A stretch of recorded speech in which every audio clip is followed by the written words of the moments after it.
Good day internet. So andito kami ngayon ni Aba sa may Hyundai. So pinaayos namin si Staria dahil hindi gumana yung air condition niya. Tapos kailangan na sana niyang mag-service in a few days, pero yun nga, dahil nga hindi gumana yung air condition, so minadali na lang namin. Sinabi namin baka pwedeng ngayon na lang lahat. And so eto na.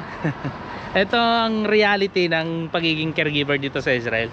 Hindi lang si employer ang aalagaan mo kung gusto mo magtrabaho dito sa Israel. Kahit din yung sasakyan, aalagaan mo din yan.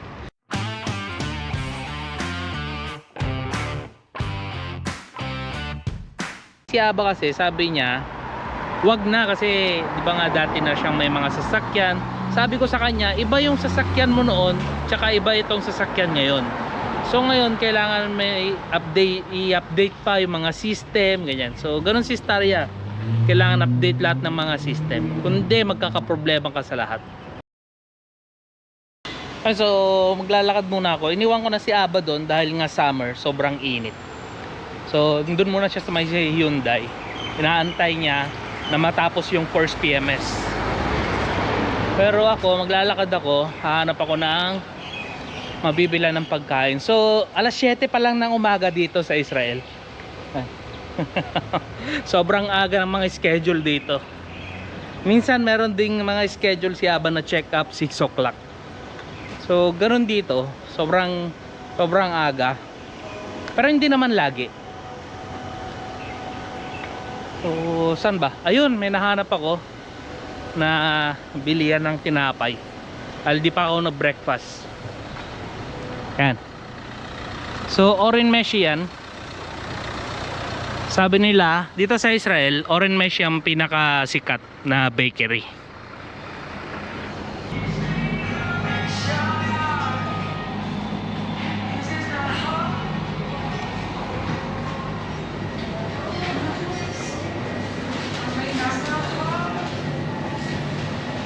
So ang dami nilang mga sandwich dito.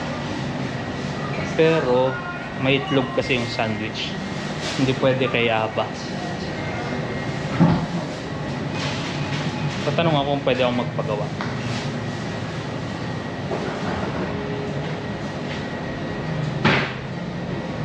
Ayun. Bilang ko na lang si Aba ng borekas. So borekas ang pinaka-paborito nila dito.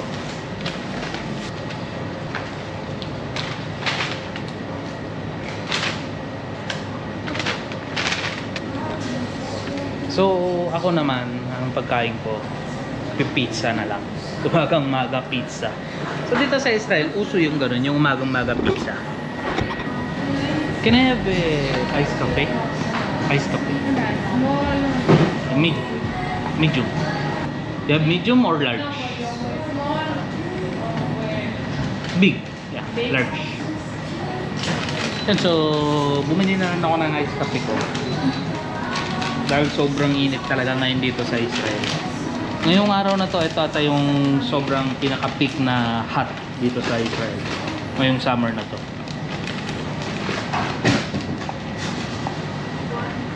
Kung nakita nyo, ang ice cafe dito. Yan. parang cola lang.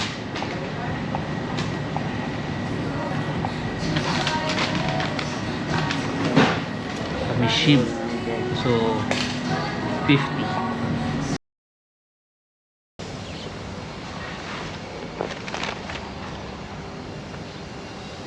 Ayun, so mga 7:15 na. Grabe yung sakit sa balat ng ng sinag ng araw. Magang maga tapos ganito kainit. Grabe. So dito meron din mga Suzuki. Ayan. Diba? Tapos Jayco. So sa Pilipinas alam ko halos bago-bago lang yung Jayco. Pero dito sa Israel matagal na to.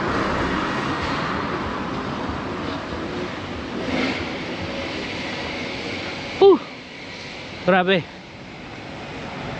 Malapit ng nilakad ko pero hinihingal ako sa init. Ay, Mitsubishi tsaka Hyundai at Jayco. So iisa lang yung may-ari niyan dito sa Ashkelon ng Israel.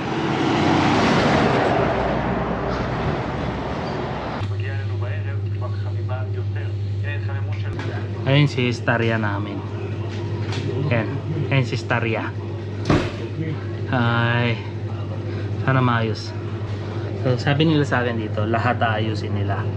Check nila lahat yung brake, palitan lahat ng filter, tapos langis papalitan din. Tapos check nila air condition. So di ko alam, siguro baka free yun yung problema or kaya may clog. Tapos update nila yung system.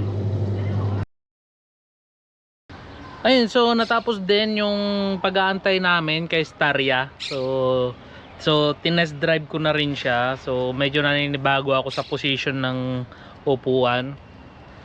So yun, wala naman silang nakitang problema. So yun lang, change oil lang, tapos inayos lang yung air condition, tapos pinalitan lahat ng filter, chinek yung brake, and okay na. So yun, so naka-condition ulit si Staria para sa mga long rides. So sana makapag long rides kami, pero as of now medyo alanganin dahil nga summer, sobrang init. Walang may gustong lumabas. At nandito na nga kami ngayon ni Aba sa may marina. So dito kami kakain yung dinner ngayon. So meron dito mga nagsasayawan yan, nagkakasiyahan sila. At syempre hindi mawawala ang lafangan namin ni Aba. So hanggang dito na lang tong video na to. Sana nagustuhan nyo. Let's eat!